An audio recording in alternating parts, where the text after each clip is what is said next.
തക്കാളിയും ട്രാൻസിസ്റ്ററും. എന്താണ് തക്കാളി? നമുക്കറിയാം തക്കാളി എന്നത് ഒരു വെജിറ്റബിൾ ഫ്രൂട്ടാണ് അല്ലേ? ട്രാൻസിസ്റ്റർ എന്നാലോ ഇലക്ട്രോൺ സർക്യൂട്ടിലെ ഒരു ഒഴിച്ചുകൂടാനാവാത്ത കോമ്പണൻ്റാണ് ട്രാൻസിസ്റ്റർ. പിന്നെ എങ്ങനെയാണ് ഇവർ തമ്മിൽ ബന്ധപ്പെട്ട് കിടക്കുന്നത്? ഒറ്റ നോട്ടത്തിൽ നമുക്കൊരു അലുവയും മത്തിക്കറിയും എന്ന് പറയുന്ന പോലെ തോന്നുന്നുണ്ടെങ്കിലും ഇവരെ തമ്മിൽ ബന്ധിപ്പിച്ച ഒരു സംഭവം ഉണ്ടായിട്ടുണ്ട്. അതെന്താണെന്ന് ഞാൻ പറഞ്ഞുതരാം. സംഭവം നടക്കുന്നത് കുറേ കാലം മുന്നെയാണ് കേട്ടോ. ഒരു സ്കൂളിൽ ഒരു ടീച്ചർ ട്രാൻസിസ്റ്റർ സ്വിച്ചിങ് സർക്യൂട്ടിനെ പറ്റി കുട്ടികളെ ക്ലാസ് എടുക്കുകയായിരുന്നു. അപ്പോൾ ഇതിൻ്റെ പ്രവർത്തന രീതിയൊക്കെ പഠിപ്പിച്ചതിന് ശേഷം ടീച്ചർ അതൊന്ന് പ്രാക്ടിക്കലായിട്ട് കാണിച്ചു കൊടുക്കാമെന്ന് വിചാരിച്ചു. അപ്പോൾ ഇതിനായിട്ട് ടീച്ചർ വീട്ടിൽ നിന്ന് വരുന്ന സമയത്ത് തന്നെ ബാഗിൽ ഇതിൻ്റെ സാധനങ്ങളൊക്കെ കരുതിയിട്ടുണ്ടായിരുന്നു.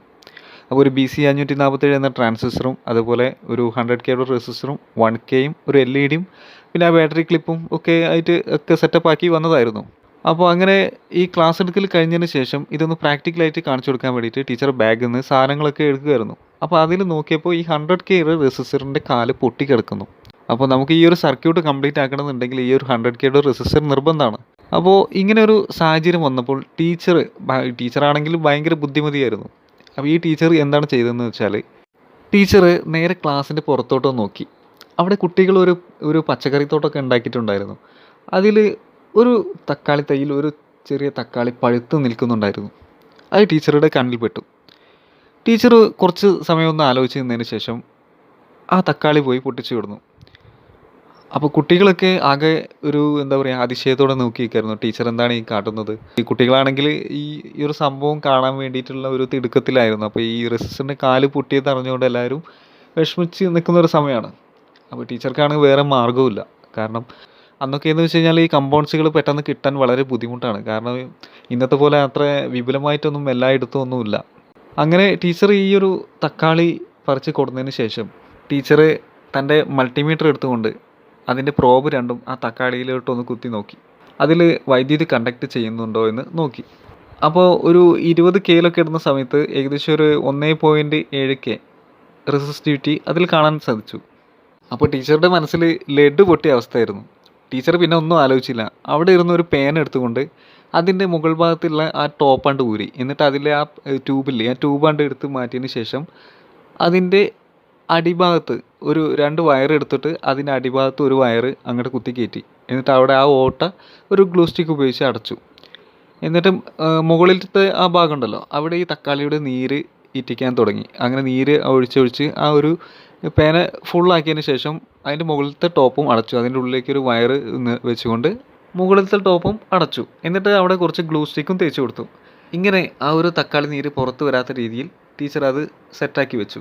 അതിനുശേഷം ആ ഒരു തക്കാളി നീരിൽ എത്ര റെസിസ്റ്റിവിറ്റി ഉണ്ടെന്ന് ടീച്ചർ മൾട്ടിമീറ്ററിലൊന്ന് അളന്ന് നോക്കാമെന്ന് തീരുമാനിച്ചുകൊണ്ട് മീറ്ററുമായിട്ടൊന്ന് കണക്ട് ചെയ്തു. ഈ സമയം ടീച്ചർ കണ്ടത് ടീച്ചറാകെ അതിശയിച്ചു പോയി. കാരണം ടീച്ചറുടെ കയ്യിൽ നിന്നും ആ പൊട്ടിപ്പോയ ആ ഒരു 100Kയുടെ ഏതാണ്ട് അടുത്ത് വരുന്ന രീതിയിലുള്ള വാല്യൂ ഈ ഉണ്ടാക്കിയ ഒരു സംഭവത്തിൽ നിന്നും കിട്ടാൻ സാധിച്ചു. ടീച്ചർ പിന്നെ മറ്റൊന്നും ആലോചിച്ചില്ല. ടീച്ചറുടെ കയ്യിലുണ്ടായിരുന്ന ബാക്കി കമ്പൗണ്ട്സുകളൊക്കെ എടുത്തുകൊണ്ട് ടീച്ചർ അതിൻ്റെ ആ ഒരു സ്വിച്ചിങ് സർക്യൂട്ട് നിർമ്മിച്ചു.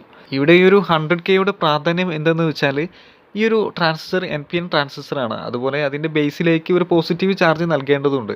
അത് വളരെ കുറഞ്ഞ അളവിൽ മാത്രമേ നൽകാൻ പാടുള്ളൂ. അതുകൊണ്ടാണ് ഇവിടെ ടീച്ചർ 100K കയ്യിൽ വെച്ചിട്ടുണ്ടായിരുന്നത്. അപ്പോൾ നമുക്കാണെങ്കിൽ ഈ ഒരു പേനയിൽ നിന്നും ഇപ്പോൾ ഒരു 100Kയുടെ അടുത്തുള്ള ഒരു റെസിസ്റ്റിവിറ്റി കിട്ടുന്നുണ്ട്. അപ്പോൾ ടീച്ചർ എന്ത് ചെയ്തു? ഈ ഒരു പേനയുടെ 2 അഗ്രങ്ങളിൽ ഘടിപ്പിച്ച വയറുകളുണ്ടല്ലോ അതിൽ ഒരു വയർ എടുത്തുകൊണ്ട് ബാറ്ററിയുടെ പോസിറ്റീവിലേക്ക് കണക്ട് ചെയ്തു. അതുപോലെ മറുവശത്തുള്ള ആ ഒരു വയറുണ്ടല്ലോ ആ ഒരു വയറ് ട്രാൻസിസ്റ്ററിൻ്റെ ബേസിലോട്ടും കണക്ട് ചെയ്തു. ഇപ്പോൾ ഒരു പോസിറ്റീവ് ചാർജ് ഈ ഒരു പേനയുടെ ഉള്ളിലുള്ള ഈ ഒരു തക്കാളി നീര് വഴി എന്ത് ചെയ്തു? ട്രാൻസിസ്റ്ററിൻ്റെ ബേസിലോട്ടും നൽകാൻ സാധിച്ചു. അതും കുറഞ്ഞ അളവിൽ മാത്രം. അങ്ങനെ ഈ ഒരു സർക്യൂട്ട് നല്ല രീതിയിൽ കംപ്ലീറ്റ് ചെയ്യാൻ സാധിച്ചതിൻ്റെ ഫലമായിട്ട് അവിടെ ഒരു LED പ്രകാശിക്കാനും തുടങ്ങി. അതിനുശേഷം ടീച്ചർ തൻ്റെ കുട്ടികളോട് ഈ ഒരു ട്രാൻസിസ്റ്ററിൻ്റെ പ്രവർത്തന രീതികളെക്കുറിച്ചും അതുപോലെ ആ ഒരു ബേസിലോട്ട് ഹൈ വാല്യൂ റെസിസ്റ്റർ ഉപയോഗിച്ചതിൻ്റെ ആവശ്യകതയെക്കുറിച്ചും എല്ലാം വിവരിച്ചു കൊടുത്തു.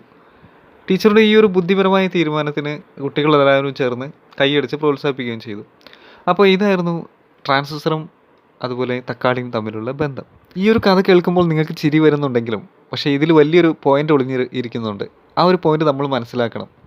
ഇനി പുതിയൊരു അറിവുമായിട്ട് പുതിയൊരു വീഡിയോയിൽ വീണ്ടും കാണാം. അതുവരേക്കും ഗുഡ് ബൈ.